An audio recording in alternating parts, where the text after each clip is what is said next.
Oi, eu sou o Maxon. Hoje eu vou falar sobre Boneco do Mal. Boneco do Mal, um filme que pode parecer muito ruim por essa localização de nome tenebrosa, mas ele na real é uma grata surpresa de um diretor chamado William Brent Bell. Ele dirigiu, eu pelo menos assisti outros dois filmes dele, um deles é aquele Filha do Mal, que é péssimo, muito, muito ruim, decepcionante em todos os aspectos. Tinha tudo para ser um dos mockumentaries de exorcismos mais legais que tem, mas é muito ruim. E ele dirigiu um outro chamado Where, W-E-R, um filme de lobisomem que me surpreendeu muito e meio que se redimiu, assim. Eu falei, pô, é um dos filmes mais legais de lobisomem dos últimos anos. Tão bom quanto aquele Cães de Caça, que é produzido pelo Robert Englund, um filmaço de lobisomem. Bom, mas esse filme não tem nada a ver com nada disso. A premissa dele, aparentemente pelo nome, ele é The Boy, Boneco do Mal, é que envolve bonecos possuídos ou macabros ou que voltam à vida por algum motivo, que é uma coisa que era muito recorrente nos anos 70 e 80 e que meio que morreu depois do fim do Chuck. Teve um Chuck mais recente, que é bem bom, se você pensar no filho do Chuck. Ele volta à trilogia original. Mas então, era uma coisa mais recorrente e que agora, com esse filme, meio que talvez, caso faça sucesso, essas coisas voltem, tomare, porque esse filme foi uma surpresa boa. Ele é protagonizado pela Maggie do Walking Dead, a Lauren Cohan, e ela tá muito bem no filme, ela é uma americana em terras britânicas, ela é contratada para ser uma babá de um menino chamado Braham.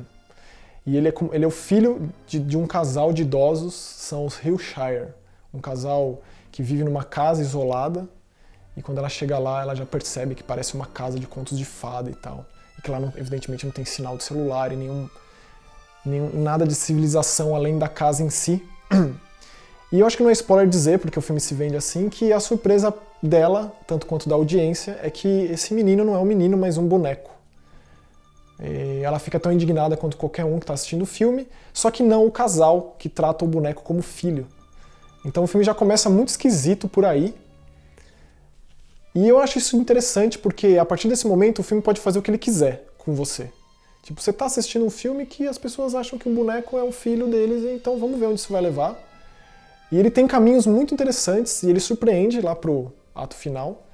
Mas até esse momento, ele o tempo todo faz você pensar do tipo, será? Tipo, o que tá acontecendo? Ou então, será que eu tô convencido de que isso é realmente bom? Ou, não sei, esse tipo de coisa não necessariamente é realmente válida num filme de terror, quando você se para pra pensar se você tá acreditando naquilo que tá acontecendo.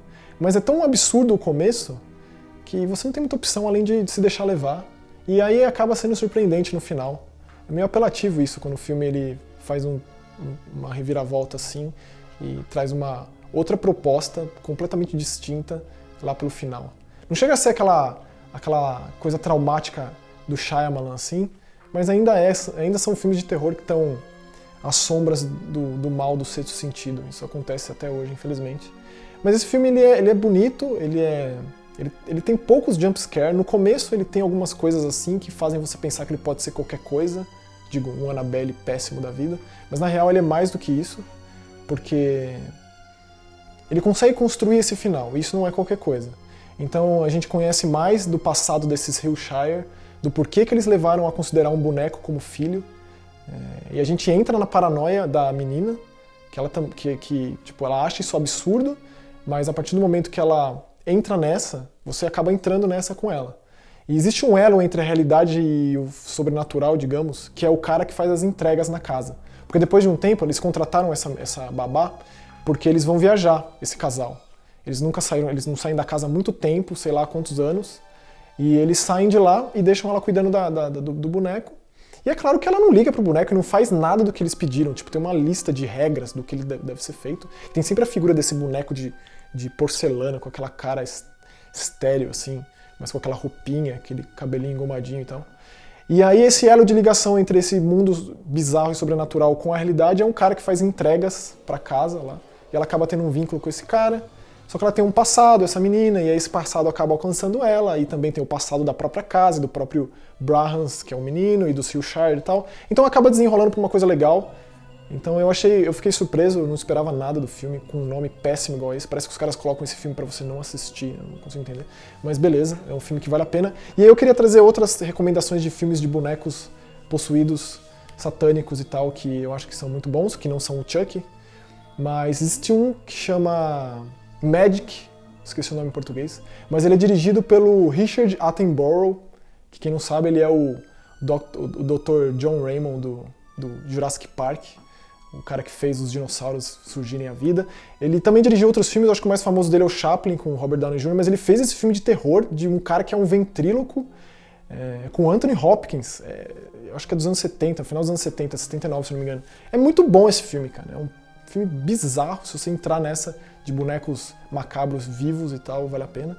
Uma série muito famosa nos anos 80 que tem inúmeras continuações até hoje, é o Puppet Master, que é um cara que ele fazia os bonecos voltarem à vida, ele tinha uma coleção de vários. Um dos mais famosos é aquele boneco que é um bonecão com uma cabecinha, que ele é super forte, tem um outro que é um boneco que tem uma furadeira na cabeça, tem aquele que parece um mosqueteiro com um gancho, um capitão gancho, assim, com um gancho na mão. Então era uma obsessão por esses bonecos nos anos 80, que voltavam à vida. Eu lembro que tinha filmes que não paravam de passar no SBT, era um por semana que passava. E essa série existe até hoje. Os últimos dessa série, eles são meio que nazistas, os bonecos. É muito bizarro. Eu não vi, mas eu vou atrás de ver, porque parece muito bizarro.